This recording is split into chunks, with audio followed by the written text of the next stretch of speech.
നമസ്കാരം. GST 2.0 പുതിയ സ്ലാബിലുള്ള GST നിരക്കുകൾ വരാൻ പോവുകയാണ്. 2025 സെപ്റ്റംബർ 22 മുതൽ ഈ ഒരു നിരക്ക് പ്രാബല്യത്തിൽ വരികയാണ്. മാരുതി സുസുക്കിയുടെ വാഹനങ്ങൾ നമ്മൾ നോക്കുകയാണെന്നുണ്ടെങ്കിൽ മറ്റ് വാഹന നിർമ്മാതാക്കളുടെ പുതിയ GST നിരക്കുകൾ വെച്ചിട്ടുള്ള എക്സ് ഷോറൂം പ്രൈസുമായിട്ട് നമ്മളൊന്ന് കമ്പയർ ചെയ്യുമ്പോഴത്തേക്കും മാരുതി സുസുക്കിയുടെ വാഹനങ്ങൾക്ക് അവരുടെ നിലവിലുള്ള GSTയും ഇനി പുതിയ വരാൻ പോകുന്ന GSTയിലുള്ള എക്സ് ഷോറൂം പ്രൈസും തമ്മിൽ കമ്പയർ ചെയ്യുമ്പോഴത്തേക്കും മാർജിനൽ ഡിഫറൻസ് മാത്രമാണുള്ളത്. എന്താണതിന് കാരണം? പക്ഷേ ഇന്നത്തെ വീഡിയോയിലൂടെ നമ്മൾ ഡിസ്കസ് ചെയ്യാൻ പോകുന്നത് മാരുതി സുസുക്കിയുടെ വളരെ ഇമ്പോർട്ടൻ്റ് ആയിട്ടുള്ളൊരു പ്രോഡക്റ്റ്, എന്നാൽ ഡിസ്കണ്ടിന്യൂ ചെയ്യും എന്നുള്ള രീതിക്ക് വാർത്തകൾ പ്രചരിക്കുന്ന ഒരു പ്രോഡക്റ്റ്, മാരുതി സുസുക്കിയുടെ ഇഗ്നിസ്. ഇനി ഈ ഒരു വാഹനം കൺസിഡർ ചെയ്യണമോ? അതുമാത്രമല്ല, ഇഗ്നിസിൻ്റെ സിഗ്മ, ഡെൽറ്റ, സീറ്റ, ആൽഫ ഇങ്ങനെയുള്ള എല്ലാ മോഡലുകൾ, അത് മാനുവൽ ട്രാൻസ്മിഷൻ ആയിക്കോട്ടെ AMT ട്രാൻസ്മിഷൻ ആയിക്കോട്ടെ, ഇതിൻ്റെ എല്ലാം നിലവിലുള്ള എക്സ് ഷോറൂം പ്രൈസ് ഇനി പുതിയ ശതമാനം, അതായത് 18% GSTയിൽ വരുമ്പോഴത്തേക്കുമുള്ള എക്സ് ഷോറൂം പ്രൈസ്, ഇവയൊക്കെ എത്രത്തോളം ആയിരിക്കും, അതിൻ്റെ ഒരു കമ്പാരിസണുമാണ് ഇന്നത്തെ വീഡിയോയിലൂടെ നമ്മൾ ചെയ്യുന്നത്. ഓൾറെഡി ഇഗ്നിസിൻ്റെ ഡെൽറ്റ എന്ന് പറയുന്ന വാഹനം, അതിൻ്റെ ഓട്ടോമാറ്റിക് വേർഷനെ കുറിച്ചിട്ടുള്ള ഒരു കമ്പാരിസൺ, എക്സ് ഷോറൂം പ്രൈസിൻ്റെ കമ്പാരിസൺ പുതിയ JC സ്ലാബിലേക്ക് വരുമ്പോഴത്തേക്കും എത്രയാകും എന്നത് അത് നമ്മൾ ചെയ്തിട്ടുണ്ടായിരുന്നു. എന്നാൽ ഇന്നത്തെ വീഡിയോയിലൂടെ മൊത്തത്തിൽ എല്ലാ വേരിയൻറ്റിൻ്റെയും ഒരു കമ്പാരിസണാണ്. പുതിയ GSTയിലേക്ക് വരുമ്പോഴത്തേക്കും എത്രത്തോളം രൂപ വ്യത്യാസം വരും. തീർച്ചയായിട്ടും ഈ ഒരു കോണ്ടന്റ് ഉപകാരപ്രദമാകും എന്ന് വിശ്വസിക്കുന്നു. എൻജിൻ ബേയുടെ മറ്റൊരു വ്ളോഗിലേക്ക് ഏവർക്കും ഹാർദമായ സ്വാഗതം. നമ്മുടെ വ്ളോഗൊക്കെ ഇഷ്ടപ്പെടുന്നുണ്ടെങ്കിൽ നമ്മുടെ ചാനലൊന്ന് സപ്പോർട്ട് ചെയ്യുക. ലാഗ് ചെയ്യുന്നുണ്ടെങ്കിൽ പോലും നമ്മുടെ വീഡിയോ ഒന്ന് ലൈക്ക് ചെയ്യുക, ഷെയർ ചെയ്യുക, മാക്സിമം നിങ്ങളുടെ അഭിപ്രായങ്ങളൊന്ന് കമൻറ്റ് രൂപത്തിൽ രേഖപ്പെടുത്തുക. ആദ്യമേ തന്നെ ഇഗ്നിസിന് ഇനി പ്രസക്തിയുണ്ടോ? ഇതാണ് ഏറ്റവും പ്രധാനപ്പെട്ട ഒരു കാര്യം. മാരുതി സുസുക്കിയുടെ എറീന ഷോറൂം വഴി വരുന്ന വാഹനങ്ങളുമായിട്ട് കമ്പയർ ചെയ്യുമ്പോൾ നെക്സ ഷോറൂമിലൂടെ വരുന്ന ഇഗ്നിസ് എന്ന് പറയുന്ന എൻട്രി ലെവൽ ഹാച്ച് ബാക്ക് വാഹനത്തിന് അതിൻ്റേതായിട്ടുള്ള ക്വാളിറ്റി ഉണ്ട് എന്നുള്ളത് എടുത്തു പറയേണ്ടതാണ്. 2019-20 വരെയൊക്കെ മാരുതി സുസുക്കിയുടെ ഇഗ്നിസ് നമ്മളൊന്ന് നോക്കുകയാണെന്നുണ്ടെങ്കിൽ അതിനകത്ത് വന്നിരുന്ന പാർട്സുകൾ പൂർണ്ണമായിട്ടും എന്ന് നമുക്ക് പറയാൻ കഴിയില്ലെങ്കിലും ഏകദേശം 90% ജാപ്പനീസ് കമ്പനികളുടെ പാർട്സ് ആയിരുന്നു. KBXൻ്റെ ഒക്കെ പാർട്സ് ഒരുപാട് അതിൽ നമുക്ക് കാണാൻ കഴിഞ്ഞിട്ടുണ്ട്. പക്ഷേ പിന്നീട് അങ്ങോട്ട് വന്ന ഇഗ്നിസ് വാഹനങ്ങളിൽ കൂടുതലും ജാപ്പനീസ് പാർട്സുകൾ ഉണ്ടെങ്കിൽ പോലും ഈ ഇന്ത്യൻ സപ്ലൈസിൻ്റെ പാർട്സുകൾ കൂടുതലായിട്ട് കാണാൻ സാധിച്ചു എന്നുള്ളതാണ് ഏറ്റവും പ്രധാനപ്പെട്ട വസ്തുത. എന്തിന് ഇഗ്നിസ് എന്ന് ചോദിച്ചാൽ, എന്തുകൊണ്ട് ഇഗ്നിസ് എന്ന് ചോദിച്ചാൽ, തീർച്ചയായിട്ടും ഗ്ലോബൽ സ്റ്റാൻഡേർഡിൽ നിൽക്കുന്ന ഒരു വാഹനമാണ്. ഇഗ്നിസ് വാങ്ങണമോ എന്ന് ചോദിച്ചാൽ വാങ്ങണം, എന്നാൽ അതിന് ചില കാരണങ്ങളുണ്ട്. ഈ ഒരു വാഹനം പരിഗണിക്കേണ്ട ആവശ്യമില്ല, അല്ലെങ്കിൽ നിങ്ങൾ വാങ്ങണ്ട അങ്ങനെ പറയുന്നുണ്ടെങ്കിൽ അതിനും ചില കാരണങ്ങളുണ്ട്. മാരുതി സുസുക്കിക്ക് പ്രധാനമായിട്ടും 3 എഞ്ചിനാണ് ഇപ്പോൾ നിലവിലുള്ളത്. അതായത് 1200 cc കാറ്റഗറിയിൽ നമ്മൾ നോക്കുകയാണെന്നുണ്ടെങ്കിൽ 4 സിലിണ്ടർ ആയിട്ടുള്ള 2 ടൈപ്പ് എഞ്ചിനുണ്ട്. അത് മാത്രമല്ല 3 സിലിണ്ടർ ആയിട്ടുള്ള ഒരു എഞ്ചിനുണ്ട്. അതായത് K സീരീസിൽ വരുന്ന K12M എന്ന് പറയുന്ന എഞ്ചിൻ, K12N എന്ന് പറയുന്ന എഞ്ചിൻ.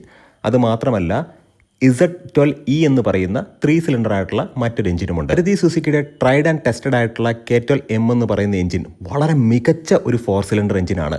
മൈലേജ്, പെർഫോമൻസ്, റിഫൈൻമെൻറ്റ് ഇതെല്ലാം സമ്മിശ്രമായിട്ട് നമ്മൾ നോക്കുകയാണെന്നുണ്ടെങ്കിൽ കൃത്യം അളവിൽ ചേർത്തിട്ടുള്ള ഒരു എഞ്ചിൻ എന്ന് തന്നെ പറയാം. ലോ ആൻഡ് ടോർക്കൊക്കെ വളരെ മികച്ചതാണ് ഈ ഒരു എഞ്ചിനിൽ. നമ്മൾ എടുത്തു വേണ്ട ഒരു കാര്യമെന്ന് പറയുന്നത്, സാധാരണഗതിയിൽ K12Nലേക്ക് നമ്മൾ നോക്കുമ്പോഴത്തേക്കും ഫ്രോങ്സിലും ബലീനോയിലൊക്കെ ഇരിക്കുന്ന ഈവൻ 1.2 മാനുവൽ ട്രാൻസ്മിഷൻ, ഓട്ടോമാറ്റിക് ട്രാൻസ്മിഷനൊക്കെ ഉള്ള വാഗണാറിൻ്റെ ഒരു വേർഷൻ ഉണ്ടല്ലോ, അതിലെല്ലാം കൊടുത്തിട്ടുള്ളത് ഈ K12N എന്ന് പറയുന്ന എഞ്ചിനാണ്. ആ ഒരു എഞ്ചിനുമായിട്ട് കമ്പയർ ചെയ്യുമ്പോഴത്തേക്കും മച്ച് ബെറ്ററാണ് ലോ ആൻഡ് ടോർക്ക് K12Mന്. വലിയ കുറവുള്ളതുപോലെയൊക്കെ നമുക്ക് ലോ സ്പീഡിൽ K12Nൽ തോന്നാറുണ്ട്. എക്സ്പെഷ്യലി ഇത് നമുക്ക് കൂടുതലും നമുക്ക് തോന്നുന്നത് ഇത് AMT ആയിട്ട് പെയർ ചെയ്യുമ്പോഴാണ്. ഇനി ഈ ഒരു എഞ്ചിൻ ഉള്ളത് കൊണ്ട് തന്നെ ഇഗ്നിസ് സ്പെഷ്യലാണ്. കാരണം ഇഗ്നിസിൽ മാത്രമാണ് ഇപ്പോൾ നിലവിൽ ഈ ഒരു എഞ്ചിൻ ഉള്ളൂ. ഇനി അങ്ങോട്ട് ഇഗ്നിസിന് ഒരു അപ്ഡേഷൻ വരികയാണെന്നുണ്ടെങ്കിൽ, അത് പേഴ്സണലി ഞാൻ പ്രതീക്ഷിക്കുന്നില്ല ഇഗ്നിസിന് ഇനി ഒരു അപ്ഡേഷൻ കൊടുക്കും എന്നുള്ളത്. അത് ഡിസ്കണ്ടിന്യൂ ചെയ്യാൻ തന്നെയാണ് എൻ്റെ പേഴ്സണൽ അഭിപ്രായമാണ് സാധ്യത. അപ്പോൾ K12M എന്ന് പറയുന്ന എഞ്ചിനാണ് ഏറ്റവും പ്രധാനപ്പെട്ട ഒരു കാര്യം. ഈ വാഹനം വാങ്ങണം എന്നാഗ്രഹിക്കുന്ന ആളുകൾക്ക് വാങ്ങാം എന്ന് പറയാനുള്ള പ്രധാനപ്പെട്ട കാരണമെന്ന് പറയുന്നത് K12M എന്ന് പറയുന്ന എഞ്ചിനാണ്. VVT എഞ്ചിനാണ്. 1197 cc ആണ്. Inline 4 cylinder DOC kind of engine തന്നെയാണ്. 83 PS പവർ, അത് 6000 RPM ജനറേറ്റ് ചെയ്യുന്നു. 113 Nm ടോർക്ക്, അത് 4200 RPM ജനറേറ്റ് ചെയ്യുന്നു. ഈ ഒരു വാഹനം ഓടിക്കുന്ന സമയത്ത് റെവ് ചെയ്ത് വരുമ്പോഴുള്ള സൗണ്ടൊക്കെ നമുക്കൊരു ഡ്രൈവേഴ്സ് കാറിൻ്റെ ഫീല് നൽകുന്നുണ്ട്. അപ്പോൾ ഡിസൈൻ വൈസ് അത് സബ്ജക്റ്റീവാണ്. പലർക്കും പല അഭിപ്രായങ്ങളുണ്ടായിരിക്കാം. നമ്മൾ നോക്കുകയാണെന്നുണ്ടെങ്കിൽ പ്ലാസ്റ്റിക് ക്വാളിറ്റി ഒരു പടി മുകളിൽ നിൽക്കുന്നു എന്നുള്ളത് തീർച്ചയായിട്ടും നമുക്ക് മനസ്സിലാക്കാവുന്ന ഒരു കാര്യം തന്നെയാണ്. മറ്റൊരു കാര്യമെന്ന് പറയുന്നത് ഈ ഒരു വാഹനത്തിൻ്റെ പാർക്കിംഗ് സെൻസർ നമ്മൾ നോക്കുകയാണെന്നുണ്ടെങ്കിൽ ബാക്കിലെ പാർക്കിംഗ് സെൻസറിൻ്റെ പ്ലേസ്മെൻറ്റ് എന്നൊക്കെ പറയുന്നത് കോർണറിൽ വരെ കൊടുത്തിട്ടുണ്ട്. 4 പാർക്കിംഗ് സെൻസറുണ്ട്. അത് സാധാരണഗതിയിൽ മറ്റു വാഹനങ്ങളൊക്കെ കാണുമ്പോഴത്തേക്കും ബമ്പറിൻ്റെ കോർണറിലേക്ക് വരാറില്ല. ഇത് കോർണറിലേക്ക് വരെ പാർക്കിംഗ് സെൻസർ കൊടുത്തിട്ടുണ്ട് എന്നുള്ളതാണ്. ഏകദേശം 9ഓളം ഭാഷകൾ അതിൻ്റെ ഇൻസ്ട്രുമെൻറ്റ് ക്ലസ്റ്ററിൽ നമുക്ക് കാണാൻ കഴിയുന്നുണ്ട്. കാരണം ഈ ഒരു വാഹനം എക്സ്പോർട്ട് ക്വാളിറ്റി വാഹനം തന്നെയാണ്. അത് ഒരുപാട് രാജ്യങ്ങളിലേക്ക് ഇന്ത്യയിൽ നിർമ്മിച്ച് എക്സ്പോർട്ട് ചെയ്യുന്നുണ്ട് എന്നുള്ളത് വസ്തുത തന്നെയാണ്. പിന്നെ ഈ ഒരു വാഹനത്തിൻ്റെ പ്ലസ് എന്ന് പറയുന്നത് നല്ല വിസിബിലിറ്റി, അതുമാത്രമല്ല വളരെ മികച്ച ഗ്രൗണ്ട് ക്ലിയറൻസ്. 180 മില്ലിമീറ്ററാണ് ഈ വാഹനത്തിൻ്റെ ഗ്രൗണ്ട് ക്ലിയറൻസ്. അതുകൊണ്ട് തന്നെ ഈ ഒരു വാഹനത്തിൻ്റെ സസ്പെൻഷൻ കുറച്ച് സ്റ്റിഫർ സൈഡിലാണ്. നമ്മൾ കുറച്ച് ഗട്ടറിലൊക്കെ പോകുന്ന സമയത്ത് നമുക്ക് ആ ഒരു സ്റ്റിഫായിട്ടുള്ള സസ്പെൻഷൻ്റെ ഫീല് നമുക്കുണ്ട്. അതെന്തുകൊണ്ടാണെന്ന് ചോദിച്ചാൽ ക്രെറ്റയ്ക്കൊക്കെ വരുന്ന ഗ്രൗണ്ട് ക്ലിയറൻസ് ആണ് ഈ ഒരു വാഹനത്തിന്. അതായത് നമ്മൾ ഏതെങ്കിലും ഒരു വളവൊക്കെ വീശി ഓടിക്കുന്ന സമയത്ത് അതിൻ്റെ സ്റ്റെബിലിറ്റിക്ക് വേണ്ടിയാണ് സസ്പെൻഷനെ അങ്ങനെ ട്യൂൺ ചെയ്തിട്ടുള്ളത്. മറ്റൊരു പ്രധാനപ്പെട്ട കാര്യമെന്ന് പറയുന്നത് പ്ലാസ്റ്റിക് ക്വാളിറ്റി മികച്ചതാണ്. ഏറ്റവും ഇമ്പോർട്ടൻ്റ് ആയിട്ടുള്ളൊരു കാര്യം മൈലേജ് നമ്മൾ നോക്കുകയാണെന്നുണ്ടെങ്കിൽ 19 കിലോമീറ്ററൊക്കെ ഈ ഒരു വാഹനത്തിന് മൈലേജ് പ്രതീക്ഷിച്ചാൽ മതി. ആവറേജ് ഒരു 17 കിലോമീറ്ററൊക്കെ നമ്മൾ പ്രതീക്ഷിച്ചാൽ മതി. തീർച്ചയായിട്ടും നമ്മൾ ബമ്പർ ടു ബമ്പർ ട്രാഫിക്കിലൊക്കെ ഓടിക്കുമ്പോഴത്തേക്കും 14 കിലോമീറ്റർ 15 കിലോമീറ്ററിനടുത്തൊക്കെ നമ്മൾ പ്രതീക്ഷിച്ചാൽ മതി. സമ്മിശ്രമായിട്ട് രീതിയിൽ നമ്മൾ ഓടിക്കുകയാണെന്നുണ്ടെങ്കിൽ ഒരു 17.5 കിലോമീറ്ററൊക്കെ. എന്നാൽ ഹൈവേയിലൂടെയൊക്കെ പോകുമ്പോഴത്തേക്കും നല്ല രീതിക്ക് ഓടിച്ചാൽ ഒരു 20-നടുത്ത് തീർച്ചയായിട്ടും ഈ ഒരു വാഹനം മൈലേജ് നൽകുന്നതാണ്. നമ്മൾ മനസ്സിലാക്കേണ്ട ഒരു കാര്യം, എന്തുകൊണ്ട് ഈ ഒരു വാഹനം വാങ്ങണ്ട എന്ന് ചോദിച്ചാൽ ബാക്ക് സീറ്റ് കംഫർട്ട് അത് നമ്മൾ കോംപ്രമൈസ് ചെയ്യേണ്ടി വരും. അത്യാവശ്യം തൈ സപ്പോർട്ട് ഉണ്ടോ എന്ന് ചോദിച്ചാൽ തൈ സപ്പോർട്ട് വളരെ വളരെ കുറവാണ്. എന്നാൽ ഫ്രണ്ടിൽ 2 പേർക്കും വളരെ കൃത്യമായിട്ട് ഈ ഒരു വാഹനത്തിലിരുന്ന് കംഫർട്ടബിളായിട്ട് ഓടിക്കാം. ഫങ്ഷണൽ റൂഫ് റെയിൽസ് ആണ്. 50 കിലോയോളം നമുക്ക് ഭാരം അതിന് മുകളിൽ വയ്ക്കാം എന്നാണ് എനിക്ക് മനസ്സിലാക്കാൻ കഴിഞ്ഞിട്ടുള്ളത്. മറ്റൊരു കാര്യമെന്ന് പറയുന്നത് ഡിസൈൻ പലർക്കും അങ്ങ് ഇഷ്ടപ്പെട്ടിട്ടില്ല എന്നുള്ളതാണ്. ബാക്കിലത്തെ ഡിസൈൻ എന്നൊക്കെ പറയുന്നത് നടുവേദന എടുക്കുമ്പോൾ നമ്മൾ എങ്ങനെയാണോ ബാക്ക് പിടിക്കുന്നത് ആ ഒരു രീതിക്കാണ് ഇതൊരു ഡിസൈൻ വന്നിട്ടുള്ളത്. പക്ഷേ ഈ ഒരു വാഹനം നമ്മൾ നോക്കുകയാണെന്നുണ്ടെങ്കിൽ കുറച്ചും കൂടെ ഒരു മസ്കുലർ അല്ലെങ്കിൽ ഒരു ക്ലാഡിംഗ് ഒക്കെ കൊടുത്തിട്ട്, പണ്ട് hatch back, toll boy hatch back എന്ന് വിളിച്ച വാഹനത്തെ ഇപ്പോൾ അർബൻ SUV എന്നൊക്കെ വിളിക്കുന്നുണ്ട്. അതൊക്കെ മാർക്കറ്റിംഗ് സ്ട്രാറ്റജി തന്നെയാണ്. നമ്മൾ ചിന്തിക്കേണ്ട ഒരു കാര്യം, ഇപ്പോഴും ഈ ഒരു വാഹനത്തിന് 6 എയർ ബാഗ് ഇല്ല, 2 എയർ ബാഗ് മാത്രമാണ്. ഈ ഒരു വാഹനം പതുക്കെ വാനിഷ് ആയിക്കൊണ്ടിരിക്കുകയാണ് എന്നുള്ളത് എൻ്റെ ഒരു പേഴ്സണൽ അഭിപ്രായമാണ്. ഇനി നമുക്ക് കാര്യത്തിലേക്ക് വരാം.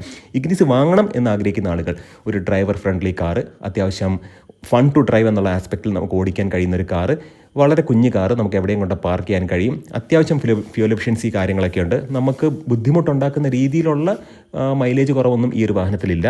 പിന്നെ നമുക്ക് എടുത്തുകൊണ്ട ഒരു കാര്യം, E20 പെട്രോൾ വന്നതോടുകൂടി മൈലേജ് കുറയുകയാണ്. ഇപ്പോൾ ഈവൻ വാഗണാറിന് പോലും 20-22 പറഞ്ഞിട്ടുണ്ടെങ്കിൽ ഇപ്പോൾ കിട്ടുന്നത് 17-16 തന്നെയാണ്. അതിന് കാരണം E20 പെട്രോളാണ്. ഫൺ ടു ഡ്രൈവ് എന്നുള്ള രീതിക്ക് അത്യാവശ്യം കോമ്പാക്റ്റ് ആയിട്ടുള്ളൊരു വാഹനം, പവർഫുൾ ആയിട്ടൊരു വാഹനം, വളരെ ചെറിയ കാറാണ്. ചെറിയ കാറാണെങ്കിലും അതിൻ്റെ അഡ്വാൻറ്റേജ് ഈ സിറ്റിയിലൊക്കെ നമുക്ക് പ്രതീക്ഷിക്കാം. അത്തരത്തിൽ നിങ്ങൾ ഒരു ക്വാളിറ്റി ഉള്ളൊരു വാഹനം നോക്കുന്നുണ്ടെങ്കിൽ ഇഗ്നിസ് സെലക്ട് ചെയ്യാം. പക്ഷേ ലോങ് ഡ്രൈവ് ഒക്കെ പോകുമ്പോഴത്തേക്കും ബാക്കിൽ അത്യാവശ്യം കംഫർട്ട് കുറവാണ്, തൈ സപ്പോർട്ട് കുറവാണ്, ലെഗ് റൂം കുറവാണ്. ആ രീതിയിലൊക്കെ നമ്മൾ നോക്കുമ്പോഴത്തേക്കും എസ്പെഷ്യലി സസ്പെൻഷനൊക്കെ കുറച്ച് സ്റ്റിഫാണ്. അത് നോക്കുമ്പോഴത്തേക്കും നിങ്ങൾക്ക് പരിഗണിക്കണോ എന്ന് ചോദിച്ചാൽ അത്തരത്തിൽ കംഫർട്ട് നോക്കുന്ന ആളുകൾക്ക് പറ്റിയൊരു വാഹനമല്ല. പിന്നെ കമ്പാരിറ്റീവ്ലി മറ്റ് മാരുതി വാഹനങ്ങളുമായിട്ട് അല്ലെങ്കിൽ ഈ ഒരു സെഗ്മെൻറ്റിലെ വാഹനങ്ങളുമായിട്ട് നോക്കുമ്പോഴത്തേക്കും കുറച്ച് വില കൂടി നിൽക്കുന്നു എന്നുള്ളതാണ്. പക്ഷേ പുതിയ GSTയിലേക്ക് വരുമ്പോഴത്തേക്കും അതിൻ്റെ വില എങ്ങനെയാവും എന്ന് നമുക്ക് നോക്കാം.